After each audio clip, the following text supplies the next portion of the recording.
कब आपके घर में शहनाई बजेगी, कब आपकी बेटी का विवाह होगा, कब आपके पुत्र का विवाह होगा। ज्योतिष के द्वारा हम भूत, भविष्य और वर्तमान की घटनाओं का अनुमान लगाते हैं। अन्य जितने भी संसार में शास्त्र हैं, जितनी भी विद्याएं हैं, उन विद्याओं में भविष्य कथन का सामर्थ्य नहीं होता है। ज्योतिष शास्त्र ही हमारे ऋषियों की, हमारे ऋषि मुनियों की अनुपम देन है, जिसके द्वारा हम भविष्य कथन कर सकते हैं और जिसके द्वारा हम समय के गुण धर्म को जान करके उसके आधार पर अपने कर्मों को सुधार सकते हैं, जीवन को सुखमय, शांतिमय और समृद्धमय बना सकते हैं। मित्रों, ज्योतिष शास्त्र में घटना का निर्धारण एक बहुत बड़ी, बहुत महत्वपूर्ण प्रक्रिया है। हम किस तरह घटना का अनुमान लगाएंगे, इसका ज्ञान करने के लिए हमारे ऋषियों ने जो नियम बताए हैं और उन नियमों के आधार पर आज मैं बताऊंगा कि कब आपके घर में शहनाई बजेगी। इन नियमों का उपयोग करिएगा, उसके बाद आप देखेंगे रिजल्ट 100% आएगा। अब सबसे पहले ये जानना, सर्वप्रथम माता भगवती को प्रणाम करते हुए, परम पूज्य गुरुदेव को प्रणाम करते हुए, मैं आचार्य नरेंद्र कुमार दीक्षित, नाड़ी ज्योतिष विशेषज्ञ, नाड़ी ज्योतिष टीचर, आज आप लोगों के समक्ष एक नए विषय के साथ, प्रिडिक्टिव एस्ट्रोलॉजी के साथ उपस्थित हूँ। आप लोगों का यदि सहयोग, प्रेम मिला और आप लोगों ने इसको लाइक, शेयर, सब्सक्राइब किया, तो आने वाले समय में इस सीरीज पर कम से कम 10 वीडियो आपको मिलेंगे। तो सभी को इस चैनल को सब्सक्राइब भी करना है और लाइक भी करना है और शेयर भी करना है। अब सबसे पहली बात है कि घटना का अनुमान नाड़ी ज्योतिष के अनुसार कोई भी घटना के लिए 3 बड़े गोचर होते हैं। पहला गोचर शनि का, दूसरा गोचर गुरु का, तीसरा गोचर राहु का होता है। तो ये तो गोचर है। आज गोचर के सिद्धांतों के अनुसार ही बताएंगे, क्योंकि वैदिक ज्योतिष में दशा पद्धति के आधार पर बताते हैं, नाड़ी ज्योतिष में ट्रांजिट गोचर के आधार पर बताते हैं। गोचर के आधार पर किस प्रकार आपको इवेंट का निर्धारण करना है, उसको जानना है, उसको बताते हैं। विवाह कब होगा, तो ये जानने के लिए शादी में कुंडली में विवाह का प्रॉमिस है कि नहीं है, ये जानना चाहिए। यदि विवाह का प्रॉमिस है तो कब होगा, ये जानना चाहिए। अब किस आयु के किस कालखंड में विवाह होगा, उसके बाद फिर आपको निकालना चाहिए किस गोचर पर होगा, तब आप रिजल्ट पाएंगे। शनि के द्वारा 2.5 वर्ष में होने वाली घटना का अनुमान लगाते हैं। गुरु के द्वारा 1 वर्ष में होने वाली घटना का अनुमान लगाते हैं। मंगल के द्वारा लगभग 6 माह के अंदर होने वाली घटना का अनुमान बताते हैं। सूर्य के द्वारा हम 1 माह में होने वाली घटना का अनुमान लगाते हैं। चंद्रमा के द्वारा हम कुछ दिनों में, महीने के अंदर जो दिन होते हैं, दिनमान के आधार पर हम, दिनों के आधार पर हम घटना का अनुमान लगाते हैं। ज्योतिष में जो समय गणना के 9 प्रकार हैं, 9 प्रकारों में बृहस्पत्यमान होता है, जिसे गौरवमान कहते हैं। गौरवमान ही गुरु का प्रोग्रेशन है। ग्रह जिस बिंदु पर बैठा है, उस बिंदु से, जहां से, मतलब मैं कक्षा 1 से चला और जब मैं पूरे राउंड लगा करके फिर कक्षा 1 में आ गया, तो इसका मतलब मैंने 1 राउंड, 1 चक्र पूरा कर लिया।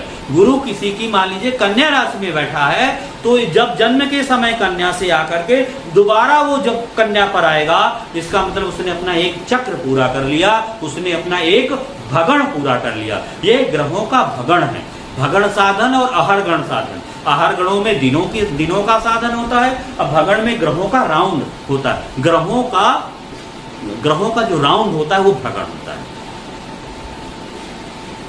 अब आपको यहां पर बताते हैं कि 2.5 वर्ष के अंदर होने वाली घटना का जो अनुमान है वो शनि के द्वारा होता है, और 1 वर्ष की घटना का अनुमान गुरु के द्वारा होते हैं। तो सिद्धांत ये कहता है कि शनि गोचर करते हुए विवाह की संगत आयु के पास, संगत आयु के कालखंड में, जब वो 5म भाव के स्वामी पंचमेश, 9वें भाव के स्वामी नवमेश, लग्न भाव के स्वामी लग्नेश, सप्तम भाव के स्वामी सप्तमेश या शुक्र से किसी भी तरह से संबंध बनाता है, तब 2.5 वर्ष के अंदर विवाह का प्रॉमिस होता है। दूसरा, गुरु गोचर करते हुए विवाह की संगत आयु में, बात को समझिए, गुरु गोचर करते, गोचर मतलब ट्रांजिट, चलते हुए विवाह की संगत आयु के कालखंड में जब वो शुक्र से संपर्क स्थापित करे, मंगल से संपर्क स्थापित करे, उसका शुक्र मंगल से संबंध बने, सप्तम भाव के स्वामी से संबंध बने, सप्तमेश से संबंध बने, तीसरे भाव के स्वामी से तीसरे भाव में बैठ करके सप्तम भाव से संबंध बनाए, एकादश भाव में बैठ करके सप्तम भाव से संबंध बनाए, तब विवाह का योग बनेगा। और वो बृहस्पत्यमान संवत्सरमान, वो गुरु का मान बताएगा, इस वर्ष व्यक्ति का विवाह होगा। अब गुरु के द्वारा, मतलब गुरु का गोचर सप्तम भाव सप्तमेश लग्नेश, और मुख्य तौर से गुरु का जो गोचर अगर गति करता हुआ गुरु जाकर के उसका संबंध कहां बन जाए, शुक्र से बन जाए, पंचम भाव के स्वामी से बन जाए, पंचमेश से बन जाए। आप लोग कहेंगे कि गुरुजी आप पंचमेश का क्यों बता रहे हैं? आप लोगों को पंचमेश का इसलिए बता रहे हैं कि पंचम भाव पूर्व जन्म का होता है, नवम भाव का जन्म जन्मांतरों के संचित कर्मों का होता है। तो पंचम भाव जब क्योंकि हमारा जो जीवन है वो क्या है, प्रारब्ध कर्मों पर आश्रित है। जन्म मरण सुख दुख सब भोगा, हानि लाभ प्रिय मिलन वियोगा, काल कर्म बस हो ही गोसाई, बरबस रात दिवस की नाई। तो ये जो 9 चीजें हैं वो समय के कारण होती हैं। विवाह भी समय से होता है, प्रारब्ध कर्मों का उदय होगा, संचित कर्मों का सपोर्ट मिलेगा, संचित कर्मों से प्रारब्ध कर्म का जब योग बनेगा तब विवाह होगा। तो गुरु पंचम नवम भाव में जाता है तो संचित और प्रारब्ध कर्मों का उदय कर देता है। जब उदय करता है बड़ी बड़ी घटनाएं आप देखेंगे गुरु के पंचम नवम के ट्रांजिट में आपको दिखाई देंगी। अब आपको ये देखना है, गुरु को हमने बताया। इसी तरह सूर्य का भी संबंध सप्तम भाव सप्तमेश 3 और 11 भाव में बैठा हो, और पंचम भाव पंचमेश विशेष, और अगर बनता है तो भी यही योग बनता है। इसी तरह चंद्रमा का भी यही गोचर है जो हमने पूर्व में बताया। तो आप इस आधार पर विवाह की आयु, विवाह का वर्ष निकाल सकते। ऋषि मुनि ने हमेशा ये लिखा है, अगर आप भृगु संहिता, भृगु नाड़ी सुनिए, पढ़िए, अगस्त्य नाड़ी को पढ़िए, तो नाड़ी ग्रंथों में ऋषियों ने यहाँ ऐसे लिखा है कि आयु के 25वें वर्ष कालखंड में विवाह होगा, 26वें कालखंड आयु के 26वें वर्ष विवाह होगा, 30वें वर्ष विवाह होगा। उन्होंने वर्ष विवाह के लिखे हुए। 28वें वर्ष उन्नति होगी, 30वें वर्ष संतान होगी। तो जो उन्होंने इस आधार पर फलित किया गया है, तो हम भी इसी आधार पर चलेंगे। तो विवाह की जो औसत आयु है ना, वो 18 वर्ष बच्ची के लिए होती है और 21 वर्ष बच्चे लड़के के लिए होती है। पुरुष के लिए 21 वर्ष, स्त्री के लिए 18 वर्ष। 18 और 21 वर्ष के आधार पर हम गणना करते हैं। अब एक नियम, अपना एक अनुभव का आपको बताते हैं कि यदि 7वें भाव के स्वामी सप्तमेश पर, 5वें भाव के स्वामी पंचमेश लग्नेश पर, शुक्र मंगल पर अधिक नकारात्मक प्रभाव नहीं हुआ तो विवाह जल्दी होगा। यदि 7वें घर के स्वामी पर शनि का प्रभाव हुआ, 7वें भाव पर गुरु बैठा हुआ है, सप्तमेश अष्टमेश में परिवर्तन है, इस तरह के, और शुक्र राहु केतु के साथ बैठा हुआ है, और सप्तमेश राहु केतु के साथ बैठा हुआ है, तो विवाह जो होगा वो थोड़ा विलंब से होगा। जितने निगेटिव पॉइंट होंगे उन निगेटिव पॉइंट को 2.5 वर्ष का अनुमान लगा लेते हैं। तो यहाँ पर एक निगेटिव पॉइंट हमको मिल रहा है कि 7वें घर का स्वामी इस कुंडली पर 8वें भाव पर बैठा हुआ है। सप्तमेश का अष्टम भाव में बैठना शुभ नहीं होता, तो हमारा एक नकारात्मक पॉइंट है, इसका मतलब 2.5 वर्ष। विवाह की आयु 21 वर्ष, 21 वर्ष में 2.5 वर्ष, 21 2 23, 23.5 वर्ष, मतलब 23.5 के बाद मोटा मोटा अनुमान लगा कि विवाह का योग बन सकता है। अब यहाँ पर आप ये देखिए कि आप कैसे अनुमान लगाएंगे। तो शनि एक राशि पर, मित्रों आप समझिए, शनि एक राशि पर जो होता है 2.5 वर्ष चलता है, अर्थात एक राशि का मान 30 अंश होता है। 30 अंश एक राशि का मान होता है, तो शनि 2.5 वर्ष मतलब 30 माह में 30 अंश चलता है, 1 माह में 1 अंश चलेगा। ये आप बिल्कुल क्लियर मान लीजिए। अब यहाँ पर शनि जिस जगह पर बैठा है कितने डिग्री का बैठा है, 14 डिग्री का बैठा है, तो 14 महीना चल चुका, 16 महीने और चलना है। इस तरह आप निकालेंगे। तो शनि यहाँ पर 14 डिग्री का बैठा है, तो आप यहाँ से गिनिए, मतलब 14 महीने लगभग आधा चल चुका है। तो यहाँ से पहले गिन लेते हैं, 2.5 वर्ष वृश्चिक राशि पर रहा, और 2.5 वर्ष वो धनु राशि पर रहा, और 2.5 वर्ष वो मकर पर रहा, और 2.5 वर्ष वो इसी तरह वो 2.5 वर्ष पूरा चलेगा हर राशि पर। हर राशि पर जब वो 2.5 साल चल रहा है, तो बच्चों देखिए आप लोग, 2.5 साल, 2.5 दूनी 5, 2.5 क्या 5 हो गया, 5 दूनी 10, 10 5 15 और ये दोनों भावों को 2.5 5 15 5 20 20 5 25 25 वर्ष में शनि का जो संबंध है किससे बन रहा है? 25 वर्ष में शनि का संबंध, शनि का नाड़ी ज्योतिष में 3-11 संबंध होता है। शनि का क्या संबंध होता है? तीसरी, कि कोई भी ग्रह जहां पर बैठा है अपने से तीसरे भाव को में बैठे हुए ग्रह को 30% बल से प्रभावित करता है। तीसरा भाव जो होता है ना, घटना को मोड़ देने वाला होता है। लग्न से तीसरे भाव में बैठा हुआ ग्रह शत्रु हुआ तो शत्रुता निभाता है, मित्र हुआ तो मित्रता निभाता है। तो शनि से तीसरे भाव में सप्तमेश बैठा है। वैदिक के अनुसार देखेंगे तो वैदिक में तीसरी दृष्टि होती है, नाड़ी में 30% बल ले लिया गया, तो शनि का 7वें भाव के स्वामी से 30% प्रभाव यहाँ पर बन रहा है, सप्तमेश से प्रभाव बन रहा है। तो शनि का सिंह राशि पर जो गोचर है वो 2.5 वर्ष में 22.5 से 25 वर्ष के बीच का है। तो हमारी विवाह की जो आयु निकली थी 23.5 साल के बाद, तो इसका मतलब शनि का गोचर जब सिंह पर होगा, सिंह राशि पर होगा, अर्थात 22.5 से 25 वर्ष के बीच इसका विवाह निश्चित होगा। अब हमने 2.5 वर्ष का पैमाना यहाँ पर 2 वर्ष 6 माह का पैमाना यहाँ पर शनि के लिए लिया, तो 22.5 से 25 के बीच में यहाँ पर हमने पैमाना ले लिया कि विवाह हो सकता है। अब गुरु एक राशि पर 1 साल चलता है, अब 2.5 साल का अनुमान हमने हमारा टकरा रहा है कि यहाँ पर लगभग शनि 6ठे भाव पर होगा गोचर पर, तब विवाह हो सकता है। वो विवाह की आयु लगभग 22.5 से 25, लगभग 21 दूनी 23.5 से 25 के बीच। अब यहाँ पर देखेंगे,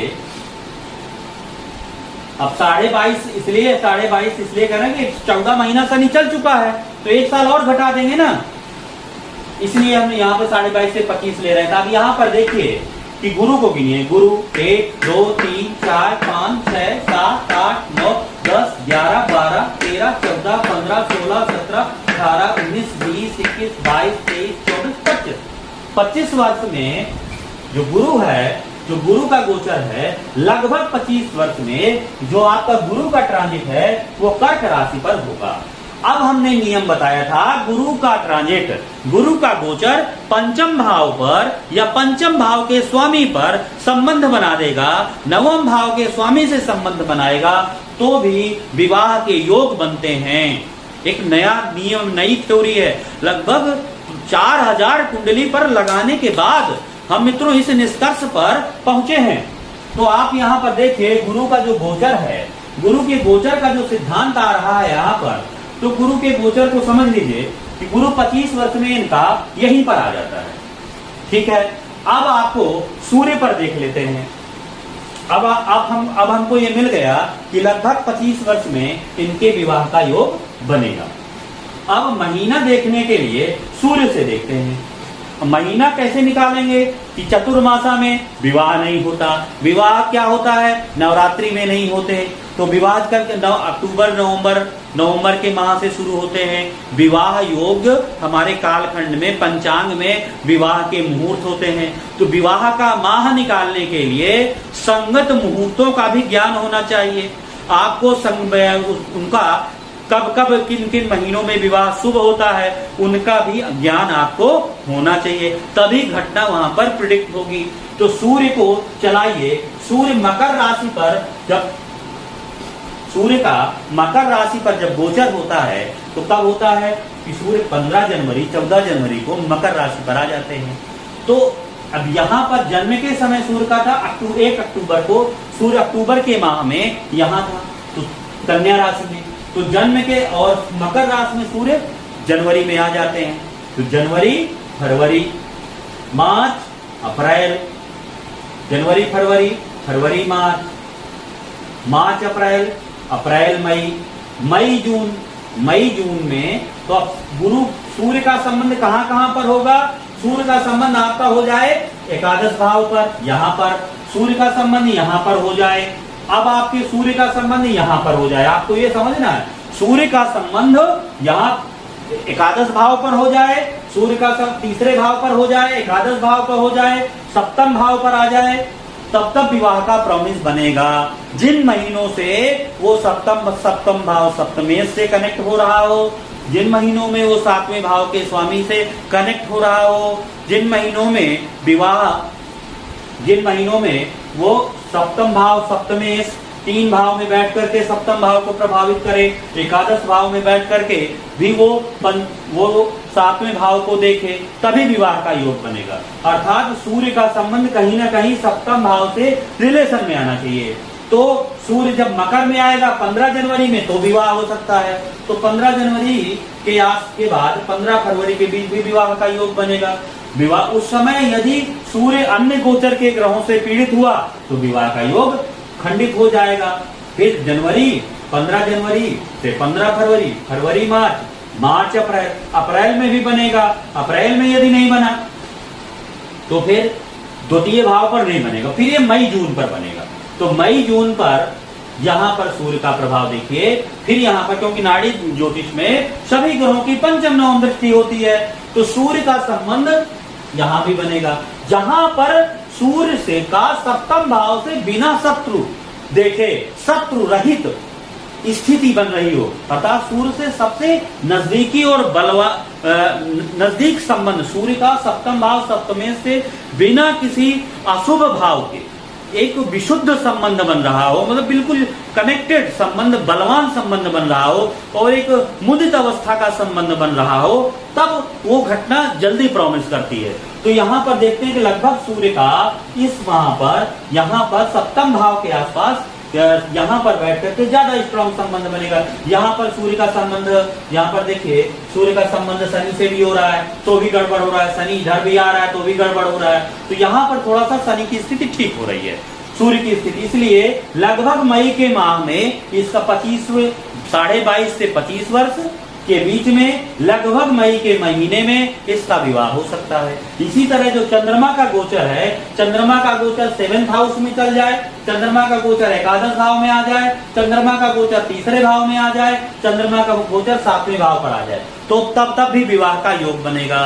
तो यहाँ पर भी लगभग चंद्रमा का मई के महीने में चंद्रमा का भी जो गोचर बना, अब गोचर में देखेंगे तो गोचर का संबंध यहाँ पर सूर्य से एकादश भाव पर लगभग 18 मई को बन रहा है। क्योंकि आपको इसलिए पहले से प्री प्लान्ड बता रहे हैं कि आपको पहले समझ में आना चाहिए कि हम क्या सिखाना चाहते हैं, फिर उसके बाद जब आप इस नियम का कई जगह उपयोग करेंगे तब आपको स्पष्ट हो जाएगा। तो यहाँ पर इवेंट जानने के लिए सूर्य से चंद्रमा से दिनों को देखते हैं। तो चंद्रमा का सबसे निरापद संबंध, निरापद का मतलब बिना दृष्टि का संबंध होता है, सबसे जो निरापद संबंध है वो एकादश भाव से, एकादश भाव में से बन रहा है। एकादश में बैठ करके वो 7वें भाव को देख रहा है और उस महीने में लगभग मई के महीने का पंचांग जब देखेंगे, लगभग 100 वर्ष के आगे की भी एफएमरी बनी होती है, तो मई के महीने का अगर आप पंचांग निकाल के देखेंगे, नक्षत्र को देखेंगे, तो लगभग आपको अनुमान हो जाएगा कि इस आसपास इस महीने में इनका विवाह हो जाएगा। विवाह इसके द्वारा हम घटना का अनुमान 100% लगा सकते हैं, इसमें किसी भी प्रकार का कोई संदेह नहीं है। और आपको 2-4 अभी आपको और भी घटना का प्रॉमिस बताएंगे। जो मैंने नियम बताया है इनका उपयोग करिएगा, कहीं पर लगाइएगा, 2-4 नहीं 10-12 कुंडली पर लगाइएगा। अपने घरों में कब कब विवाह हुआ तब लगाइएगा, तब आप बताइएगा, तब आपको बिल्कुल क्लियर होगा कि हमने बिल्कुल अपनी बात प्रमाण के स्वरूप, तर्क के स्वरूप बताई है।